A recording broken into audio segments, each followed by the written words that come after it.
চুয়াডাঙ্গায় টানা 4 দিন ধরে দেশের সর্বোচ্চ তাপমাত্রা রেকর্ড করা হয়েছে। রোদ্রের তাপে খোলা ছাদেই ভাজা যাচ্ছে ডিম। আজ মধ্যপ্রাচ্য বা আফ্রিকার যে কোনো শহরের চেয়েও বেশি বাংলাদেশের রাজধানীর তাপমাত্রা। গরমের তীব্রতা এতটাই বেশি যে সূর্যের তাপে গলে গেছে রাস্তার পিচও। বাংলাদেশ এমন একটি দেশ যেই দেশটিতে গরমকালে প্রচুর পরিমাণে গরম পড়ে, আর শীতকালে এত পরিমাণ শীত পড়ে যে শীতের জন্য থাকাই যায় না। এমন শীত যে শীতের চোদনে আমরা দাঁড়াতে পারছি না।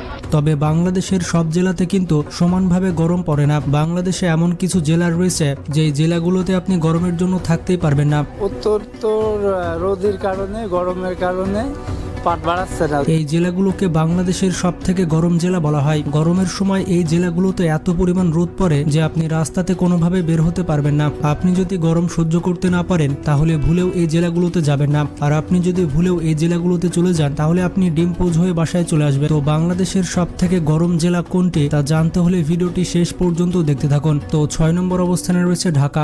আজ মধ্যপ্রাচ্য বা আফ্রিকার যে কোনো শহরের চেয়েও বেশি বাংলাদেশের রাজধানীর তাপমাত্রা। চৈত্রের শেষ ভাগ থেকেই প্রচন্ড তাপদাহে বিপর্যস্ত জনজীবন।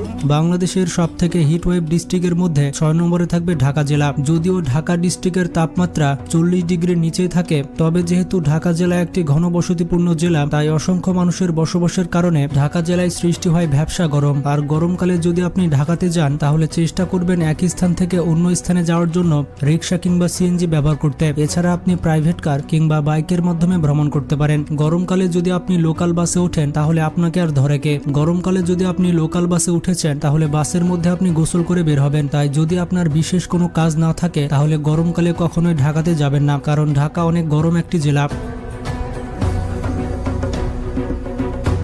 এরপর 5 নম্বর অবস্থানে রয়েছে পাবনা। বাংলাদেশের সব থেকে গরম জেলাগুলির মধ্যে 5ম অবস্থানে থাকবে পাবনা। উত্তর রোদের কারণে, গরমের কারণে পাট বাড়াচ্ছে না। গরমকাল আসলেই পাবনা জেলার তাপমাত্রা গিয়ে দাঁড়ায় 40 ডিগ্রি সেলসিয়াস, আর সেই সাথে প্রচন্ড গরমে পাবনা জেলার জনগণ অতিষ্ঠ হয়ে পড়ে। বাসাতে যদি কোনো বৃদ্ধ লোক থাকে তাহলে গরমের জন্য আরো বেশি অসুস্থ হয়ে যায়। আপনি যদি গরম সহ্য করতে না পারেন তাহলে গরমকালে পাবনা জেলাতে যাবেন না। পাবনা জেলাতে গরমকালে এত পরিমাণ রোদ পড়ে যে আপনি রাস্তাতে বের হতে পারবেন না। ধানের খেতে পানি নেই, টিকল পানি উঠছে না, আম গাছে সব আম টাম ঝরে যাচ্ছে।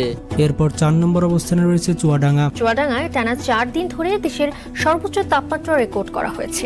বাংলাদেশের সব থেকে গরম জেলার লিস্টে 4 নম্বর অবস্থানে রয়েছে চুয়াডাঙ্গা। গরমকালে এই জেলাকে বলা হয় হিটওয়েভ ডিস্ট্রিক্ট। গরমকালে এই জেলার জনগণের জীবন একেবারে অতিষ্ঠ হয়ে যায়। এই জেলাতে তাপমাত্রা বৃদ্ধি পেলে জনজীবন একেবারে বিপর্যস্ত হয়ে পড়ে। তাছাড়া ঘন ঘন লোডশেডিং তো রয়েছে। ঘন ঘন লোডশেডিং এর জন্য আরো বেশি দুর্যোগ সৃষ্টি হয়। প্রচন্ড রোদের তাপে মানুষ জীবিকার জন্য রাস্তায় বের হতে পারে না। রোদ্রের তাপে খোলা ছাদেই ভাজা যাচ্ছে ডিম। খেটে খাওয়া মানুষ তাদের অনেক বেশি কষ্ট হয়। গরমকালে এই জেলার তাপমাত্রা সবসময় 40 ডিগ্রির আশেপাশে থাকে। এই জেলাতে সর্বোচ্চ তাপমাত্রা রেকর্ড করা হয়েছে 43 ডিগ্রি সেলসিয়াস। বাংলাদেশে যখন প্রচন্ড রকমের তাপমাত্রা সৃষ্টি হয় তখন চুয়াডাঙ্গা জেলার অবস্থা হয়ে যায় খুবই করুণ। এই জেলায় অসহায় দিনমজুরের হয় বেহাল দশা। গরমের তীব্রতা এতটাই বেশি যে সূর্যের তাপে গলে গেছে রাস্তার পিচও।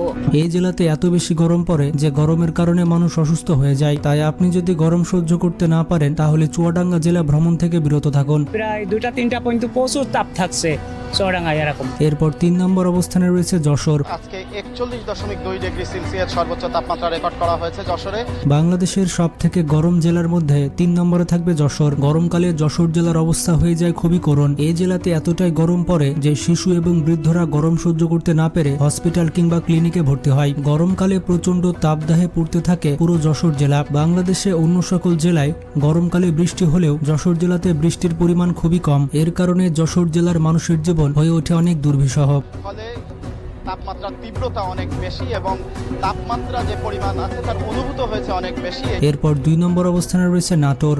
বাংলাদেশের সব থেকে গরম জেলাগুলির মধ্যে নাটোর থাকবে 2 নম্বর অবস্থানে। নাটোরের লালপুরকে বলা হয় বাংলাদেশের সব থেকে গরম জায়গা। গরমকালে নাটোর জেলাতে এত বেশি গরম পড়ে যে আপনি রাস্তায় ঠিকমতো দাঁড়াতেই পারবেন না, এবং নাটোরের গড় তাপমাত্রা থাকে 40 ডিগ্রি সেলসিয়াস। গরমকালে এই জেলার মানুষের অবস্থা অনেক খারাপ হয়ে যায়। প্রচন্ড রোদের তাপে মানুষের স্কিন পুড়ে যায় আর মানুষ অসুস্থ হয়ে পড়ে। এরপর 1 নম্বর অবস্থানে রয়েছে রাজশাহী। বাংলাদেশের সব থেকে গরম জেলা বলা হয় রাজশাহীকে। যেমনটা জানেন, রাজশাহী জেলা আমের জন্য বিখ্যাত এবং এই জেলাটি বাংলাদেশের সব থেকে পরিষ্কার জেলা। গরমকালে রাজশাহী জেলার তাপমাত্রা থাকে 40 ডিগ্রির উপরে। প্রতিদিন যদি 40 ডিগ্রি তাপমাত্রা হয় তাহলে সেই জেলার মানুষ কি কষ্টে জীবনযাপন করে তা হয়তো আপনি বুঝতে পারছেন। গরমকালে রাজশাহী জেলাকে গরম চুলা বললেও ভুল হবে না। গরমের কারণে এই জেলার সাধারণ মানুষের জীবন একেবারে কাহিল হয়ে পড়ে। গরম এবং রোদের কারণে তারা রাস্তায় বের হতে পারে না এবং জীবিকাও নির্বাহ করতে পারে না। রাজশাহী জেলার সর্বোচ্চ তাপমাত্রা রেকর্ড করা হয়েছে 45.1 ডিগ্রি সেলসিয়াস। এই তাপমাত্রাতে রাস্তায় ডিম পড়লে ডিম পোজ হয়ে যাবে। এত পরিমাণ তাপমাত্রা বাংলাদেশের আর কোনো জেলাতে রেকর্ড করা হয়নি। তো যারা যারা গরম সহ্য করতে পারেন না তারা গরমকালে রাজশাহী ভ্রমণ থেকে বিরত থাকুন। তো বাংলাদেশের সব থেকে গরম জেলা কোনগুলি তা তো আপনারা দেখতে পেলেন। আপনি কোন জেলাতে বসবাস করে থাকেন এবং আপনার জেলার তাপমাত্রা কত